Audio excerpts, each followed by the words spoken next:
નમસ્કાર વીએનએસયુના વિદ્યાર્થી મિત્રો કેમ છો? આપ સૌ મજામાં છો? ચાણક્ય કોમર્સ ક્લાસમાં આપનું સ્વાગત છે. હું છું કૃણાલ સર. આપણે જોવાનું છે એસવાય બીકોમ સેમ 3 કોસ્ટિંગ, યાદ છે ને? એકમ પડતર પદ્ધતિમાં સૌથી એન્ટિક દાખલા આપણા લેક્ચરમાં જોવાના છે. દરેકને દિવાળીની ખૂબ ખૂબ શુભેચ્છાઓ અને આ દિવાળી સૌના જીવનમાં આનંદ મંગલ રહે એવી આપણી ભગવાનને પ્રાર્થના. એક્ઝામ છે દિવાળી પછી, દિવાળીનો તહેવાર ઉજવવાનો મજા આવી જોઈએ. દિવાળીના તહેવારમાં અને આનંદ આપણો પૂરો થયા પછી એક્ઝામનો પણ આપણો આનંદ આવવો જોઈએ. શાનો? એક્ઝામનો પણ. આપણે જોવાના છે સૌથી એન્ટિક અને ખતરનાક દાખલો, જેને વિશિષ્ટ દાખલામાં આપણે ઉચકીને લાવી શકીએ. એકમ પડતર પદ્ધતિનો સૌથી વિચિત્ર દાખલો, જે તમારા માટે સરળ છે પણ તમે જોઈને વિચિત્ર કહો. કેમ? ક્યાંથી શરૂઆત કરે તે સમજ નહીં પડે એટલે તમે એને વિચિત્ર કહી દેવ. ના, જ્યાંથી સમજ નહીં પડે તે દાખલો સૌથી ઈઝી હોય. જોઈએ આપણો દાખલો અને પછી તમારા મોઢામાં શબ્દ લાવીએ. ઈઝી હતો, સરળ હતો. જોઈએ, વાંચો. મોસમ બે વસ્તુનું ઉત્પાદન કરે, એક્સ અને વાય. માલ સામાન, મજૂરી, પ્રત્યક્ષ ખર્ચા, વેચાણ બધું ભેગું આપેલું છે. અને તમને બધી માહિતી મળી કે ભાઈ એક્સ નો માલ સામાન વાય કરતા આટલો ઘણો છે. એકમ દીઠ આપ્યું છે. મજૂરીમાં કીધું છે આટલા ગણી છે. પ્રત્યક્ષ ખર્ચ એક્સ અને વાય ના ઉત્પાદનના પ્રમાણમાં છે. ઉત્પાદનના ખર્ચા પ્રાથમિક પડતરના 20% છે કીધું. વહીવટી ખર્ચા પ્રત્યક્ષ મજૂરીના 20% છે. 50% જે આપ્યું તે. નંબર 6 માં એક્સ નો તૈયાર માલનો સ્ટોક, વેચાણના એકમના 25%, વાયના વેચાણના એકમ તૈયાર માલના સ્ટોકના 4 ગણા કીધું છે. સૌથી વિચિત્ર આ નંબર 6 છે, જે તમને આવડતું જ છે. તમને નંબર 6 આવડતું જ છે, પણ અત્યાર સુધી આવો દાખલો નથી આવડતો. તમને નથી આવડતું આવું તમે માની લેવ. બુકમાં કસાવ હવાલ તમને નથી આવ્યો, તમે આ તો આવ્યો જ નથી સાલો, ક્યાંથી સમજાય? તમને સમજ પડતી જ છે પણ તમે બિચારા ઊંઘમાં જીવતા. તમને ખ્યાલ આવે એવો જ છે. નંબર 7, વેચાણના ખર્ચ 8 ને પેલાના 9 વાયના તૈયાર આપેલા જ છે. તૈયાર માલનો સ્ટોક આપ્યો. અત્યાર સુધી તમે તૈયાર માલનો સ્ટોક ગણતા હતા, આખો તમને તૈયાર આપ્યો. નંબર 9, વેચાણ કિંમત વાયની આના કરતા આટલી બમણી છે એમ કે ચાલો હશે. એક્સ ની એકમ દીઠ ઉત્પાદન પડતર, ઉત્પાદન પડતર એટલે વેચાયેલ માલની પડતર તમને આપી. તમારે એક્સ અને વાય માટે કુલ પડતર, નફો, એકમ પડતર, નફો દર્શાવતા પત્રક માટે બધું ગણવાનું છે. અને વેચાણ કિંમત પર કેટલા ટકા નફો પ્રાપ્ત થાય તે પણ જણાવવાનું છે. ટકાવારી બી પૂછી. આપણે લાસ્ટ દાખલો જે જોઈ ગયા એમાં બધું તૈયાર આપ્યું હતું. વેચાણ એકમ આપણને આપ્યા હતા, એના પરથી આપણે ઉત્પાદન એકમ શોધ્યા હતા અને ઉત્પાદન એકમ આપ્યા ડાયરેક્ટ લખેલું હતું. પણ આ વખતે આપણને વેચાણના એકમ આપેલા છે, આપણે એના પરથી પિક્ચર સેટ કરવાનું. આવું રકમ વાંચ્યા પછી તમારા મગજમાં વિચાર આવવો જોઈએ. જો વિચાર આવી ગયો, તમારો દાખલો ગણાવવાનો છે. પણ ક્યાંથી શુભ મુહૂર્ત કરો એનો વિચાર નહીં આવતો હોય તો એના અથવામાંથી દાખલો સરળ રીતે ગણવા જવાનું, અથવા આમાં તમને જે એન્ટ્રી થાય એટલે કરીને આવતું રહેવાનું. બે દાખલા અનથવામાં જે આવે તે અને આમાં સૌથી વધારે માર્ક કેમાં કવર થાય તે ચેક કરીને પછી ગણવા જવાનું. યાદ રહેશે? ખાના તૈયાર કરી દો. પડતરનું પત્રક, વિગત, એકમ દીઠ રકમ એક્સ માટે અને પ્રમાણે વાય માટે તૈયાર કરવાનું છે. ભારત દેશમાં સૌથી વધારે જુઠ્ઠું બોલાય તમે એને બધા જાણતા જ છે. જાણતા છે ને? આપણે શું કહીએ કે સૂર્ય પૂર્વમાં ઊંઘે છે ને? તો એ તદ્દન વિધાન ખોટું છે. જે દિશામાં સૂર્ય દેખાય તે દિશાને પૂર્વ કહેવામાં આવે.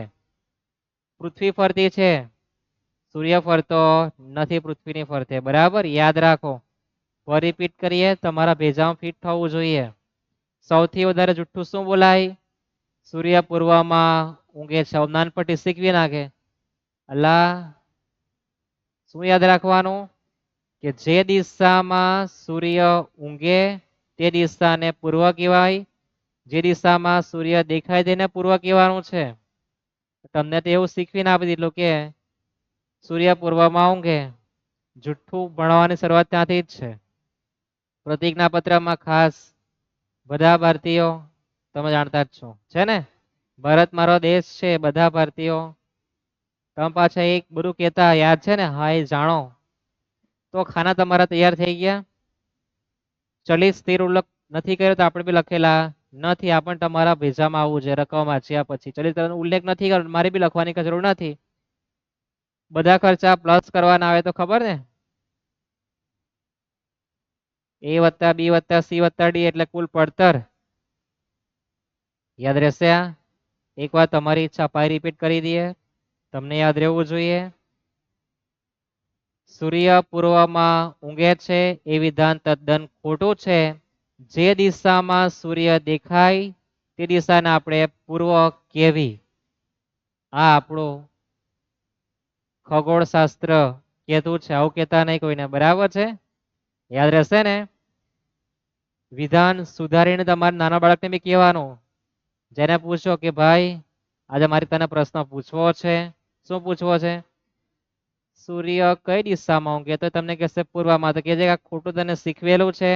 શું શીખવાલ તો યાદ કરો, જેને કહેજો કે જે દિશામાં સૂર્ય દેખાય તે દિશા પૂર્વ કહેવાય. સૂર્ય પૂર્વમાં ઊંઘતો નથી, આ વિધાન ખોટું છે. અંતે ફરી એકવાર રિપીટ કરું તમારા માટે. રકમ વંચાઈ ગઈ. જાણો, આ બધું જાણવા જેવું છે. તમને એ તો ખબર ને આપણા ગુજરાતમાં કેટલા જિલ્લા છે. હમણાં નવો જિલ્લો બન્યો છે, કોમેન્ટમાં કેટલા જણાવી શકે? ગૂગલમાં સર્ચ માર્યા વગર તમારા ભેજાનું કાઢો. સૌ પ્રથમ એકમ લખવા જવાનું, તો આપણે રકમ વાંચી અમથી નાની અમથી કરી દીધી છે. તમને દેખાય એના માટે લાવીએ કે ભાઈ આ જે રકમ જે છે આ રીતે છે. તો આપણને ઉત્પાદન એકમ મળે તેવું કઈ નથી, આપણને એકમ દીઠ કિંમત આપી છે. x ની 217 છે અને y ની 106 છે. તો આપણે ઉત્પાદન પડતરથી લખવાની શરૂઆત કરીએ. કેમ માલ સામાન લખ્યો? તો ઉત્પાદન એકમ નથી આપ્યા, તો એકમ દીઠ કિંમત અને એકમના રૂપિયા કઈ આપ્યા ત્યાંથી આપણે શુભ મુહૂર્ત કરવાની. નંબર 10 થી આપણે એટલે કે છેલ્લા વાળથી મુહૂર્ત કરીએ. x ની 217 એકમ દીઠ કિંમત છે, જ્યારે y ની 106. તૈયાર માલનો શરૂઆતનો અને છેવટના સ્ટોકમાં એકમ દીઠના ખાનામાં ડેશ દરેકને ખ્યાલ છે ને યાદ? છેલ્લા હોલથી આપણે શુભ મુહૂર્ત કર્યું છે, આપણને આ એકમ દીઠ કિંમત આપી છે એટલે આપણે છાપી દીધું છે. સમજાયા એટલું? હવે આપણને એટલું ખબર છે કે ઓફિસ પડતર 217 અને બાજુવાળા 106, નીચે ડેશ કરતા જવાબ એ જ આવે. ખ્યાલ આવી ગયા આટલું? હવે શું કરવાનું? તો હવે આટલું જે પિક્ચર શરૂઆત કરી એમાં જો એની કિંમત પણ આપણને નંબર 8માં આપીને કે x નો તૈયાર માલનો સ્ટોક 542,500 છે. તો તૈયાર માલનો સ્ટોક આપણે 542,500 એ માઇનસ કરતા બાજુવાળા આપેલો છે 5,30,000 છે ને? તો જે આપે તે આપણે લખેલું છે કે આપણને તૈયાર માલનો સ્ટોક આપ્યો, બંનેનો લખી દીધો, બંનેનો કાઉન્સમાં. હવે શું? તો કોઈને યાદ છે? આપણે શીખેલા કે તૈયાર માલનો જે સ્ટોક છે તે આપણે ગુણ્યા 217 કરી દઈએ તો આ રકમ મળી જાય, યાદ છે ને? આની પહેલા લેક્ચર ખાસ જોઈને શીખવેલું છે કે અહીંયા જે એકમ છે તૈયાર માલના સ્ટોકના એટલે કે જે પડી રહેવાના તે ગુણ્યા 217 કરે ને તો મારી પર આ જવાબ આવી જાય. તો આ વખતે નવી બાટલીમાં ઊંધો દારૂ છે. ઊંધો એટલે બોટલ આમ કે તમને આમ કહીને આપેલી છે પીવા માટે, તમારે બોટલ સીધી કરવાની અને પછી પીવા જવાનું. આ તમારે શીખવાનું છે. તો તમારે શું કરવાનું? 542,500 542,500 ભાગ્યા 217 કરી દો. 542,500 ભાગ્યા 217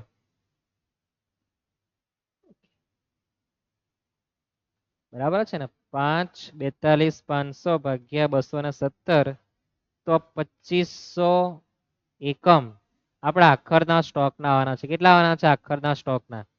આખરના સ્ટોકના એકમ કેટલા આવી ગયા? 2500. તો અહીંયા 2500 એકમ છે. કેટલા? 2500 એકમ. આવું મેં જાણી ગયો કે ભાઈ મારે જે ઉત્પાદન એકમ છે તે કેટલા તે હું જાણતો નથી, પણ એમાંથી 2500 ના એકમ મારા ઘરમાં પડી રહેવાના છે, આવું મેં જાણી ગયો નંબર 10 અને 8 પરથી. હવે નંબર 6 વાંચો. 6 માં તમને એક સૂચન આપ્યું કે ભાઈ જે સ્ટોક છે એના પર હવાલા છે એટલે આપણે એને પૂરું કરીએ. નંબર 6 માં કીધું કે x નો તૈયાર માલનો સ્ટોક વેચાણના એકમના 25% હતો, જ્યારે y ના આટલા હોય તો આપણે પહેલા એક્સ નું પિક્ચર પૂરું કરી નાખીએ. તો એક્સ ના તૈયાર માલનો સ્ટોક વેચાણના એકમના કેટલો હતો? 25%. તે આપણો જે આ સ્ટોક હતો 2500 એ વેચાણના એકમના કેટલા હતા? કેટલા હતા? દેખાય ને દરેકને? 25% છે ને? 25%. તો આપણી પર છે વેચાણના જે એકમો છે, વેચાણ એકમ એટલે કયા? અહીંયા જે એકમ આવે તે એના 25% છે એમ કે. તો આપણી પાસે આ 25 આવ્યા એના ભાગ્યા 25% કરી દેવાના, કારણ કે ટકા બી એના જ છે અને એકમ પણ એના છે. તો પોતાના શું કરે? ભાગ્યા કરે. તો 2500 ભાગ્યા 25% કરો તો મારા વેચાણના એકમ કેટલા હશે? 10,000. જેના 25% એટલે 25 એકમ પડી રહેવાના. તો મારે ઉપર ઉત્પાદનના એકમ કેટલા હશે? 12,500. કેટલા? 12,500. આ રીતના મારે ઉત્પાદનના એકમ શોધવાના છે. આવી ગયા 12,500. એટલે સૌ પ્રથમ તો મેં તૈયાર માલના એકમો શોધ્યા જે વેચાણના 25% તરફ. વેચાણના એકમ મને ખબર નથી, પણ 25% જે એકમ છે તે કેટલા છે? 2500. તો ભાગ્યા કરો તો 12,500 એકમ આવે. એ જ પ્રમાણે બધું કામ બાજુ ગણતરી કરી દઈએ આપણે. સૌ પ્રથમ શું કરવાનું? 5,30,000 ભાગ્યા 106. તો 5,000 એકમ અહીંયા મારા પડી રહેવાના છે એમ કે. તેના માટે શું કીધું છે? જો વાય માટે જોઈએ કે વાયના વેચાણના એકમ તૈયાર માલના સ્ટોકના 4 ગણા છે. તૈયાર માલનો જે સ્ટોક છે એના કેટલા ગણા કીધા? 4 ગણા. તો મારા જે વેચાણના એકમ છે તૈયાર માલ 1 હોય તો વેચાણના કેટલા થવાના? 4 થવાના. કેટલા થવાના? 4. તો 1 એ 5 તો 4 કેટલા? તો 20,000 મારા વેચાણના એકમ આવશે. કેટલા? 20,000. તમારા ઉત્પાદનના એકમ કેટલા હતા? 20 ને 5 25. 25,000 મારા વેચાણના એકમ આવવાના છે. આટલું જ એન્ટિક હતું, બાકી બીજું કઈ લેવાનું મળે નહીં. પછી તો નવી બાટલીમાં જૂનો જ દારૂ છે. ખ્યાલ આવે? સૌથી મહત્વનું આ જ હતું. 5,30,000 ભાગ્યા 106 કરો તો આપણને વેચાણના એકમ મળે, આખાના સ્ટોકના એકમ મળે. અને આખાના સ્ટોક પર આપણને વિધાન આપે કે તૈયાર માલનો જે સ્ટોક છે એ વેચાણના આટલા છે કીધું. કેટલા? આપણે વાંચીએ. એક્સમાં વેચાણના 25% એટલે કે આ 100 તો 25. જ્યારે વાયમાં કીધું છે કે તૈયાર માલના 4 ગણા, તો તૈયાર માલના 4 ગણા એટલે 5 ના કે 4 ગણા એટલે 5 ચોક 20. તો ઉપર થવાના કેટલા? 25,000 એકમ. ખ્યાલ આવી ગયો? ઉત્પાદન એકમ મળી ગયા. હવે તમને દરેકને એ તો ખ્યાલ હશે ને કે આપણે ઉત્પાદનનું પ્રમાણ જોઈએ શાના માટે? સંયુક્ત ખર્ચ વેચવા માટે. એક્સ અને વાય. તો એક્સ ના એકમ 12,500 અને બાજુવાળાના 25,000. તો આપણું ઉત્પાદનનું પ્રમાણ કેટલું આવવાનું છે? 1:2. જે આપણને માલ સામાન, મજૂરી, પ્રત્યક્ષ ખર્ચા, વેચાણ 4 જે ભેગું આપેલું છે એને આપણે છૂટાછેડા માટે કામ લાગવાનું છે. ખ્યાલ છે ને? ચલો હવે આપણે શરૂઆત કરીએ ઉપરથી. તો આપણે શરૂઆત કરીએ પહેલા માલ સામાનનું. કોનું? માલ સામાનનું પિક્ચર પૂરું કરીએ. માલ સામાન માટે આપણે વાંચીએ શું કર્યું છે?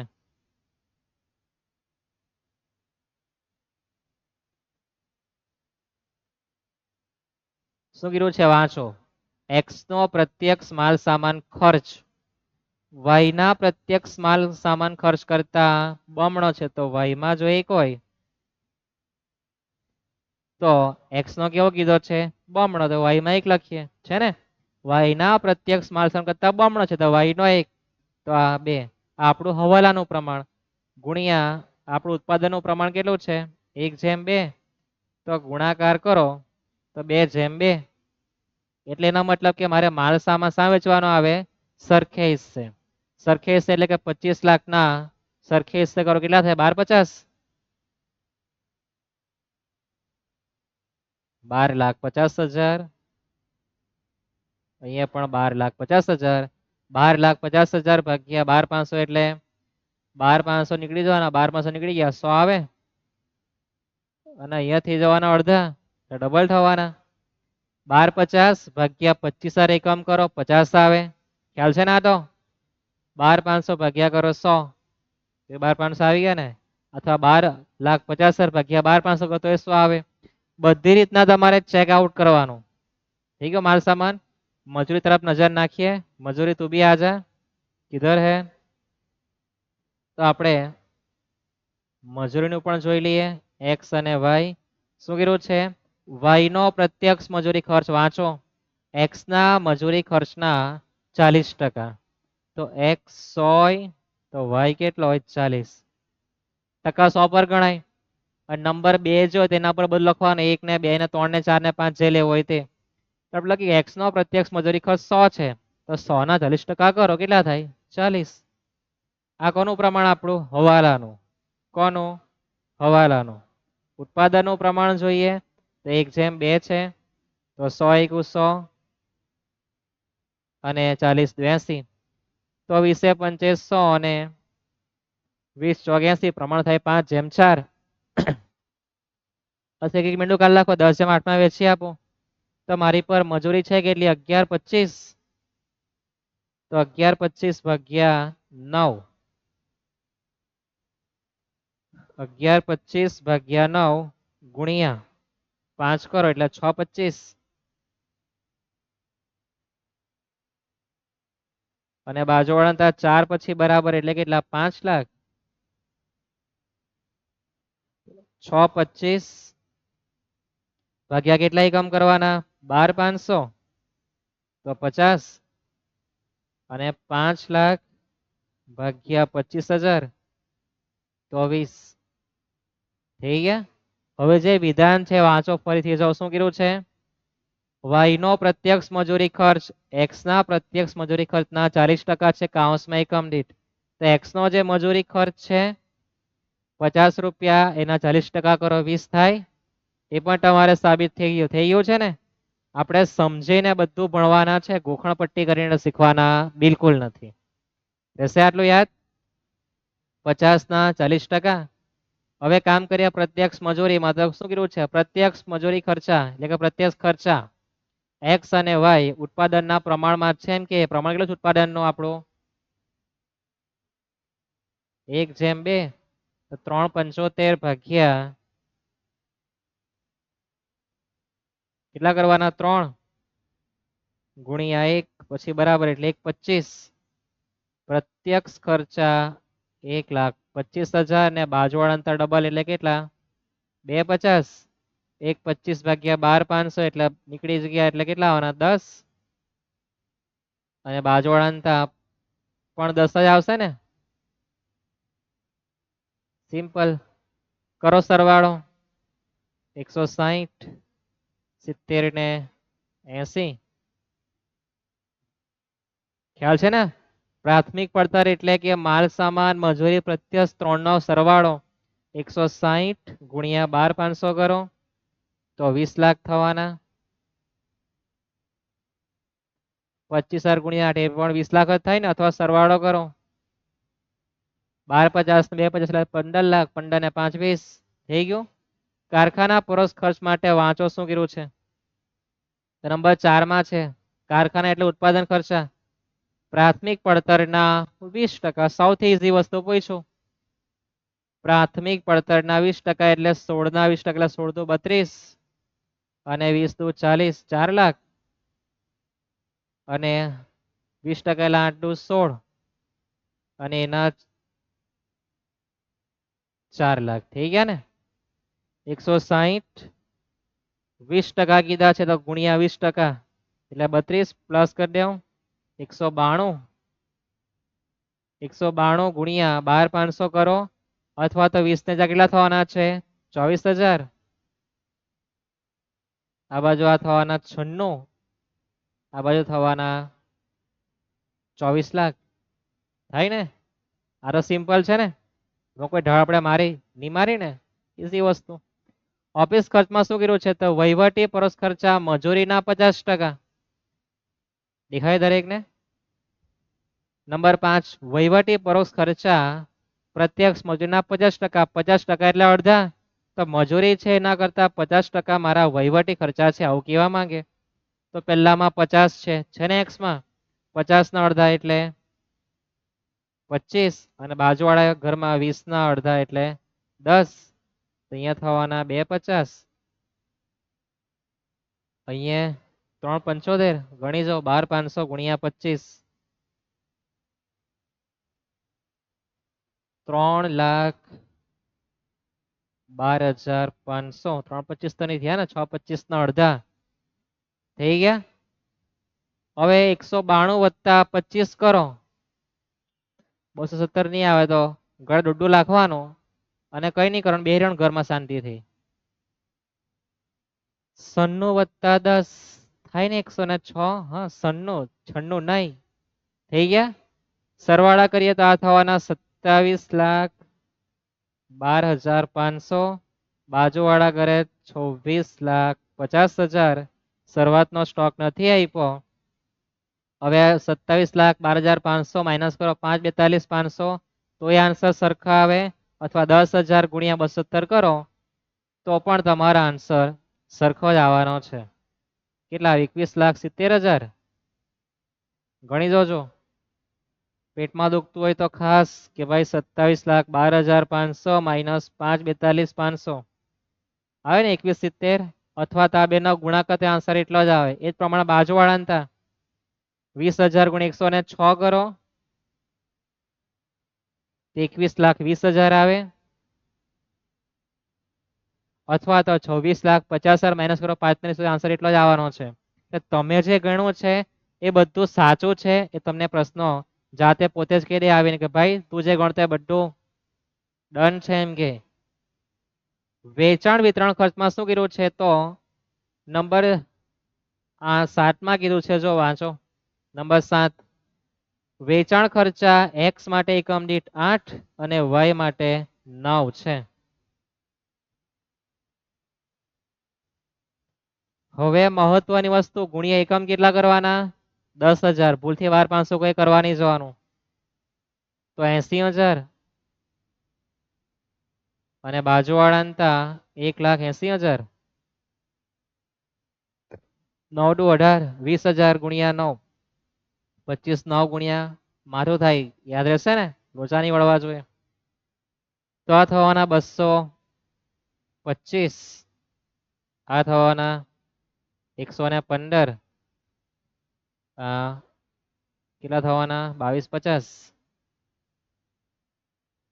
અને આ થવાના કેટલા 23 લાખ. થઈ ગયા આટલું સરળ થઈ ગયો. હવે વેચાણનું વાંચો શું કર્યું છે. વેચાણ માટે શું આવ્યું છે દાખલો છે ને સરળ હેલો તો કઈ હતું નહીં ખાલી લેવાનું વચ્ચે એક સ્ટેપ હતો એટલું તો તમારે નવું વિચાર કરવો પડે. નંબર 9 એક્સ ની એકમની વેચાણ કિંમત વાય ની વેચાણ કિંમત કરતા બમણી છે ને. તો ભાઈ વેચાણ માટે બી તમને આપેલું છે કે ભાઈ એક્સ ની વેચાણ કિંમત એ વાય કરતા બમણી છે. બે જ થવાનું તો બંનેની કિંમત કેવાની છે સરખી. થઈ ગયો ને ખ્યાલ આવ્યો. જોઈ લેવો ફરીથી એક્સ ની વેચાણ કિંમત વાય ની એકમ દીઠ વેચાણ કિંમત કરતા બમણી તો વાય માં લખ્યું 1 એક્સ માં લખ્યું 2 આ આપણો કોણ હવાલો. અને ભાઈ ઉત્પાદન ગુણ્યા કરવાનો ભૂલતા નહીં 1/2 તો 2/2 આવે. તો આપણી પર 50 લાખ રૂપિયા છે એને આપણે વેચી આપીએ 25 લાખ.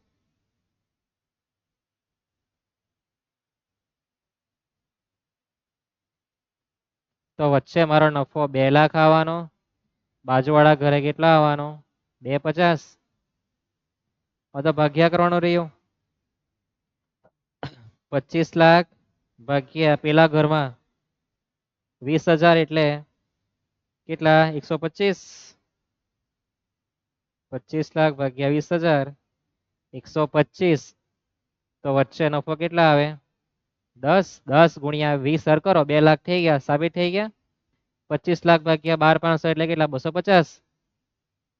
ને અહીંયા 25, 25 ગુણ્યા 10 તો થઈ ગયા 250. જો 25 મિનિટમાં દાખલો પૂરો થઈ ગયો, 5 મિનિટ આપણે કથા જ કરી છે, 20 મિનિટમાં દાખલો તમારો થઈ ગયો. આ સૌથી એન્ટિક દાખલો હતો. પરીક્ષાની દ્રષ્ટિએ આવે તમારા ગણવાનો, અથવા તો આંકડા બદલાઈ ના આવે, હવાલા આ રીતના હોઈ શકે. મળીએ નેક્સ્ટ લેક્ચરમાં. ટૂંકા દાખલાની આપણે શુભ મુહૂર્ત કરવાના છે. 14 માર્ક ને એકમ પ્રથમ દાખલો આપણો કમ્પ્લીટ થઈ ગયો. ટૂંકા દાખલા બધા જ 24 માર્ક આપણા કમ્પ્લીટ થાય. 12 માર્કની થિયરી, એટલે આપણે ક્યાં પહોંચી જઈએ? 14 ને 10 24 ને બાદ 36 માર્ક આપણો કમ્પ્લીટ થઈ ગયો. 14 માર્કનું પછી આપણે 5-6 લેક્ચર એક્સ્ટ્રા જોઈએ કે જે આવે તે આપણે, બરાબર. પણ આટલું આપણું કમ્પ્લીટ થાવ 36 માર્ક 30 માર્ક તો આપણે આવી જ જાય, આવી જાય ને.